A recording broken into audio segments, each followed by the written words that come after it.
Welcome to another OCD Recovery Instagram Live. Haven't been on here for a little while. Well, I say a little while, just about a week or so, because we've been very busy in a lot of the work that we've been doing. We've got a huge amount of material coming to you over the next few months, not only in the form of videos, where we're going to be doing a lot more videos for the YouTube channel. We started the YouTube channel about a year ago to give you all the information wherever you are in the world, lots and lots of free content on how to get better from OCD. So you've got I think it's nearly 500 videos on the YouTube channel, but we're aiming to do another 500 in lots more details and lots more sections on OCD in the next, say, 6 months to a year, where we're going to be putting together a huge amount of content on things that don't get covered, subjects that get missed: the religious OCD, the suicide OCD, the limerence ROCD, the HOCD crossover with ROCD, the POCD, so many different sections, existential, all the variations of existential, free will, solipsism, simulation, all those areas that often get missed and sort of covered in a sort of broad blanket terms, but really need a lot of focus, need to really clearly demonstrate how to get under those core latch fears that keep those cycles going. So we'll be doing a lot of videos on that. But the main stuff that we're going to be doing in the next coming months is getting a large amount of the videos and the content on the pages and the social media translated into various languages. For too long, OCD has only mainly been covered in English. If you go to the likes of China, you're barely any OCD therapists. Therapy is not even looked at great at all, and nothing for OCD pretty much. So we're going to be doing a huge amount of videos for people in Chinese for OCD, covering all of our content again, but for all in Chinese, as well as lots of the Instagram posts are going to be done in Chinese as well. So that when you've got a place as large as that, you've got that many people that are stuck with OCD, it's absolutely ridiculous that there's barely any content on it at all. Absolutely mad. When you think of the world in general, and you think how many places actually have OCD, have information available to them in OCD for OCD. You go to the Philippines, I mean, zilch. Thailand, zilch. I mean, most places apart from America, the UK and Canada don't have very good OCD information. And there, the information is still not great. It's still in the dark ages. So we really want to make changes in so many places that don't get it. So we're going to be covering most of the European languages to start with. So there's content in all of those. Then we will be doing China. We will be doing Russia. We will be doing in Arabic. And so that online there is a huge amount of content for OCD free. If you speak any of those languages, you have enough information to give yourself a real boost on the OCD recovery journey. That's where I wanted to get things started. I wanted to do that. I mean, longer term, we want to do a much larger variety of languages. We will be bringing in people to speak, people from all these different countries who will be speaking about OCD, and so that it's not just translated, but we'll have people from the countries talking about their recovery journeys. I mean, we've been working with OCD for over a decade and worked with tens of thousands of people, and so spanning most countries, we've worked with somebody and got them recovered from OCD or along the recovery journey. So there's a lot of people that want to share their stories, and so they will be talking on all these different platforms that we're working on currently to help spread awareness and just give information on how to recover. So that's the next thing that we're going to be doing, and then that we're doing now, and we're working very fast on that, and we've got a lot of people working on that to produce that at the moment. So that's going to be the next thing we're doing. Then you've got we're going to have a lot of interviews coming. So there's going to be interviews with all the different moderators and lots of other people that have had coaching with us over the years, talking about their recovery journey, talking about the things that helped them, talking about their themes, their thoughts, how the whole process went for them, and where they were stuck and how they've improved, and just we wanted to bring a sort of an interview format, which is very common now with podcasts and YouTube, where you would be able to see people interacting with me or interacting with other moderators, talking about their journey. Our moderators are obviously in all the groups, checking for reassurance, confession, and doing all the sort of the back end work of making sure that we can check who's joining the Facebook groups and make sure we haven't got too much spam and that everything's really focused on sort of a positive, productive approach to OCD recovery without reassurance and the sort of negative cycle that was seen in forums for years. So the moderators work with a lot of that, and then some of them regularly speak our webinars and our group calls. I do all the one-to-one coaching, but some of those guys have spent the last couple of years working very closely with me and learning a lot about OCD. So they now do presentations on the webinars, and they're excellent. For the likes, say for example, with Hannah and Oliver have been speaking at the group calls and the webinars for over a year, and have been fantastic for all of those, for all of you who have been to any of those and seen them. They're very, very knowledgeable on OCD and have had very, very difficult journeys, real struggles, which you've seen detailed on here. And so they're going to be sharing their stories a lot more on social media, and we'll be doing a lot of Instagram lives with different people. So you've got all of that to come. We will probably be doing a lot of meetups coming up soon for different places around the world. And I know, for example, we've had London meetups before, but meetups, for example, we work with a lot of people in America and in Canada, and people are always saying to me in the WhatsApp groups we have, you'll have, say, maybe 20 or 30 people that are based in Miami saying to me, well, Tal, I want to do a meetup. And often people do meet up. People have formed friendships over the years, and lots of different groups have formed, and people have become friends with other people in their cities with OCD over the years.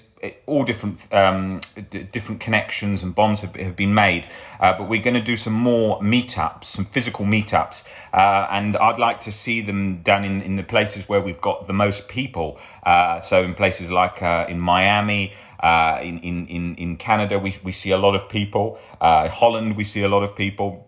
I mean, look, there's no point going through and saying where the people are in the most. I mean, there's so many different states in America where there's large groups of people, and we're going to, wherever anyone who's coming into us wants to meet somebody, we're going and meet other people with OCD. We're going to be encouraging meetups, and so that people feel less alone, and we're going to be doing a lot more of that.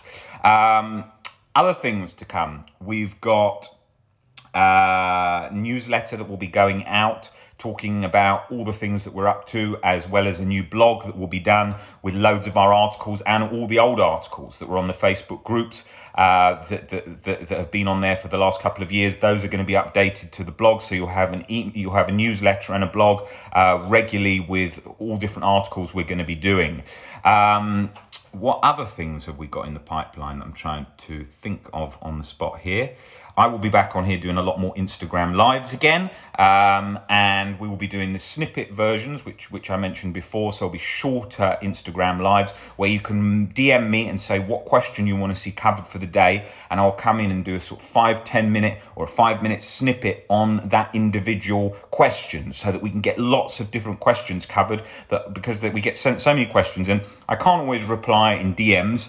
Sometimes I do send a reply, but it's very difficult. We get hundreds of DMs a day, and those DMs, everyone really wants help with their OCD, and we provide our one-to-one coaching and group coaching and webinars, but we can't do a DM response to every DM because there's hundreds. And although we've got a great team behind me, there's a fantastic team. I couldn't do any of what I do without that team. There's 10 different moderators that work, helping me do everything that I'm doing with OCD. And I've got a great social media manager in Momin who helps me with so much, putting everything together and bringing everything that we do to you guys, and he works really round the clock doing all of that. So we have lots of different ideas of things that we're going to do, and we're trying to think really how we can change OCD in the largest way, and how we can reach as many people in a free format online, so that people, if they can't afford to come in to do any come to one of our webinars or group calls or one-to-one, they don't, even if they can't make any of those, there is enough free content online. Because in my own journey, what I used to find very difficult and very frustrating is that initially I didn't want to go in for any one-to-one at that point, because I was kind of anxious about talking about it, but I just wanted to do a lot of reading. So we want to get so much reading material there, so that people can build up and learn all things before they want to reach out to somebody to help them, or want to look at ways to progress their journey. We want to provide enough content so they've got a huge base of information. So that's what we're doing, and the main aim is to do that, to get everything covered, so that there's so much information that you can see where the path is, so you don't feel hopeless and you don't feel lost, and you can see where there's a clear path. For so long, and today, and the reason we do what we do is because there isn't a clear path, and we all know that, because the information leaves people stuck, and people 99% don't understand it, and feels conflicting and difficult. So we wanted to provide this sort of open resource that has so many different people talking about the journey, and showing what they're learning and what they're doing and what they're reading, so that people can see that rational thinking and learning to get under fears isn't rocket science. It's something that we should come together, and through community we can change OCD awareness like that.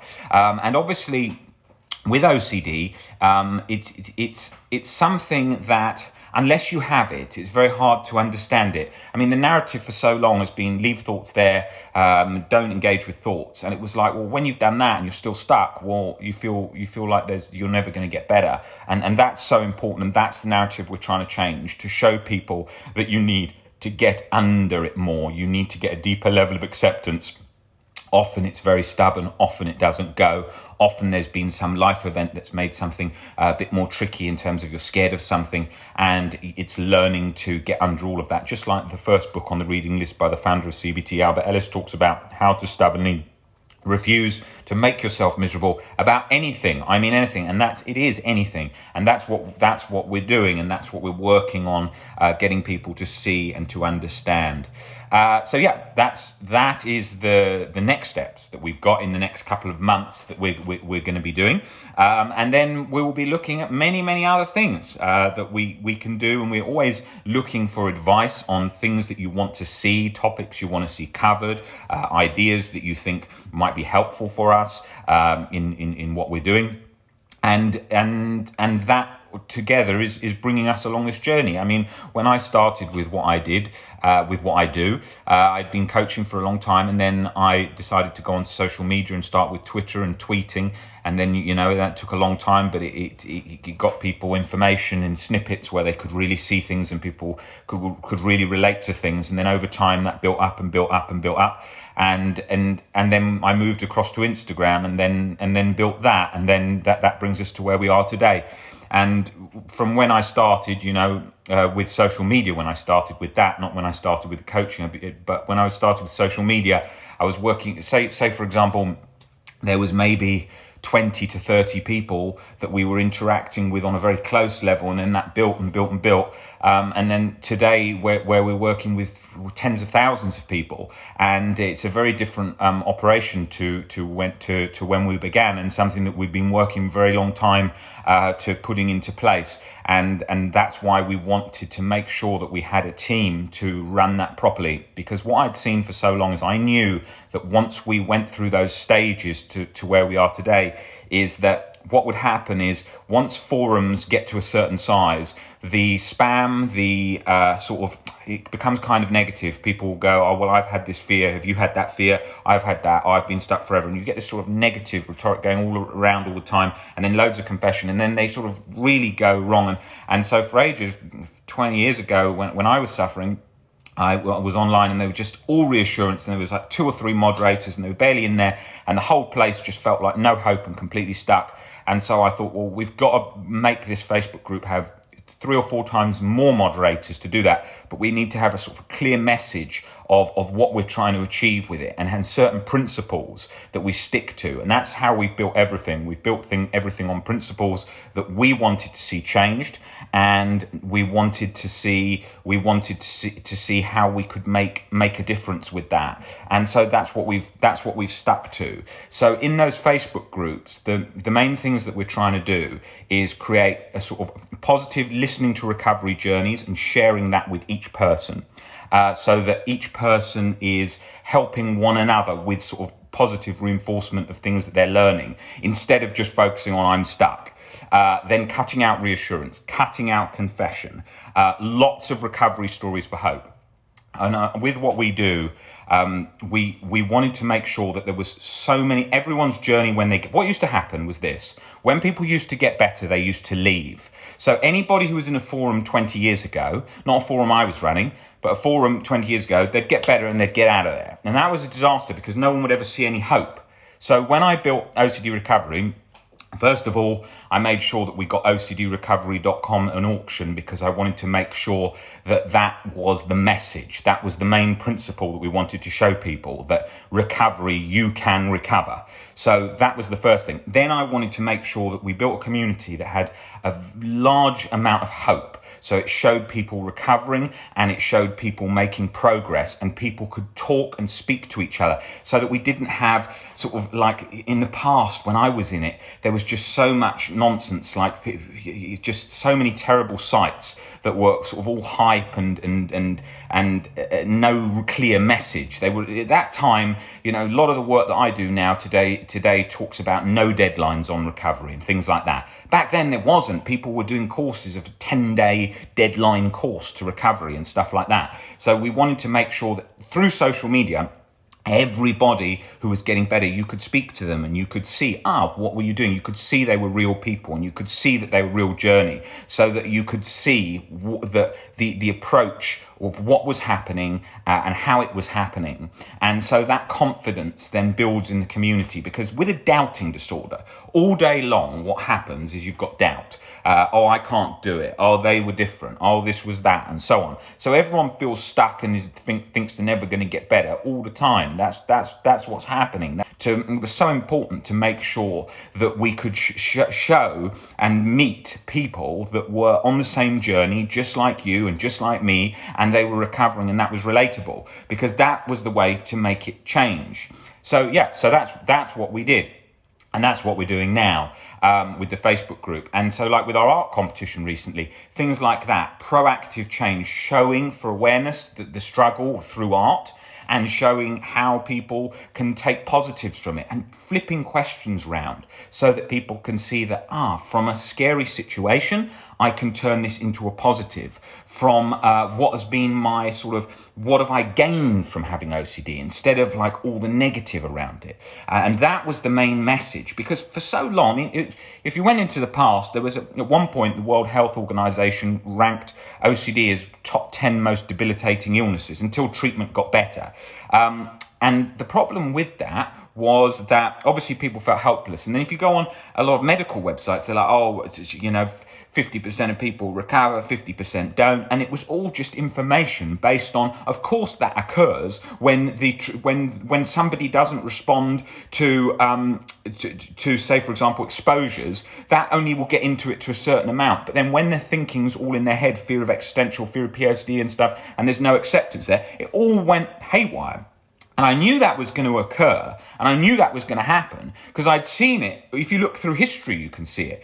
Anybody who started doing great work in rational thinking or anything, there was always a sway of irrational. So suddenly, say for example, if you took Greek and Roman philosophy, there would have been great work, and then somebody else would have said, that work, there was some that it needed to go some other way, and it went completely wrong. And that's exactly what happened with originally with CBT, because Albert Ellis laid out unconditional self-life and other acceptance, and then it got kind of muddled up along the way. It's way before my time, before I had OCD, talking 30, 40 years ago. And basically what happened then is it went down just an exposure route and just a leaving thoughts are there route, which would only work for a certain number of people. And I realized that when I was stuck and nothing was working, I thought, right, what have I got to do? I have to look at what I'm scared of. I've got to look at, it's my perspective of something, and I've got to look at what the foundations are that built this. So when I looked at that through Ellis, through the philosophy, the Greek and Roman philosophy, Marcus Aurelius, Seneca the Younger, Epictetus, Diogenes, and so on, I could then see, this is where that chronic anxiety cycle is. So once I got into that, and I started doing that, I could see that that was where it was all locked and latched in. And I could see it was only fear and our perspective of things that make us feel stuck. And that had luckily been laid out, a lot of that path for me, by all those people that come before. And then what I've tried to do is to package everything together to make this sort of optimum way to recover from OCD. So all the information that I can, with as much detail and as sort of as simplistic as I can make it, to help people in relation to my own journey and my own knowledge. And everything we do is from a rational basis. No rocket science, just really looking in detail at rational thinking and changing our relationship with anxiety. And that is key. That's how everything is changing today, is through this. And we're seeing that massively in the world now, we've in the last, say, 10, 20 years with mindfulness, so much life coaching going on, so much people thinking about health and fitness and everything. And that's where things are changing. And that's where we're now starting to see OCD and anxiety come out of the dark, as we're making changes in the now, changes in things in our thinking, and making those changes, learning and making proactive steps each day. And that's what we're all about, and that's what we're doing, and that's the mission, to get as many people along that recovery path with no language barriers, no financial barriers. You could be providing enough free content so that you've got all the information you need wherever you are in the world. I was so fed up with seeing so many places that if you didn't speak a language, or you couldn't buy a book, or a course or anything, then you couldn't get better. And that's not true. You can, with information, you can get better. It's more challenging. Let's be honest. It's more challenging doing it on our own. I tried it for a long time, but for many people, those resources have got to be the best for them. So through video, through YouTube and so on, that content to really help people, because not everybody is going to be able to get help from somebody who understands OCD. They're going to have to use that. So those resources have to be really good, and they have to be really proactive. And that's what we need to teach. We need to teach them about being proactive, about how to use the content, so that wherever they are, no restriction of language and no restriction of finances, they can still do that. And that's why that is so important, that we get all of that stuff translated and we get that to enough people. When I started, I didn't expect to see the people coming from as many places all over the world. We get people from military bases. We get people from in the middle of the sea. We get islands where I've never even heard of. We get people coming in that don't speak a word of English. We've got an amazing translation team. So many of the calls that I do, the coaching calls, are done with the translator, and that's been fantastic. At first, I didn't know how well that would work. A couple of years ago, I was concerned about that, because I thought a lot of the words are very technical, and how you have to change your perspective on things is tricky, because it's to do with wording and sort of how you see things, and I didn't know how well that would translate. And it's been just fine. It's sometimes at times we found it, we've had to play around with words to get that to get the right sort of idea to come across to them. But we get there, and we've done that. And I think that's I think that's key to changing it. People have to remember it's the English language. If OCD is hard enough in English, you imagine what it's like in Chinese, where there's barely anything. And there really isn't. There really is barely anything. You think a number of people there are. This is a huge problem. Huge problem. So that's what we're working on. Anyway, I thought that I would come on here and give you a rundown of all the things we've got. It's not the regular topic, and I don't want to bore you too much on all the things that we're doing. I like to come on here and talk about OCD, which is very specific to you and your situation and the thing you're thinking at the moment. But I thought I would come on here and give you a good plan of what's to come. All right, guys, I will see you soon back on here on another Instagram Live, and I will speak to you then. All right, guys, take it easy.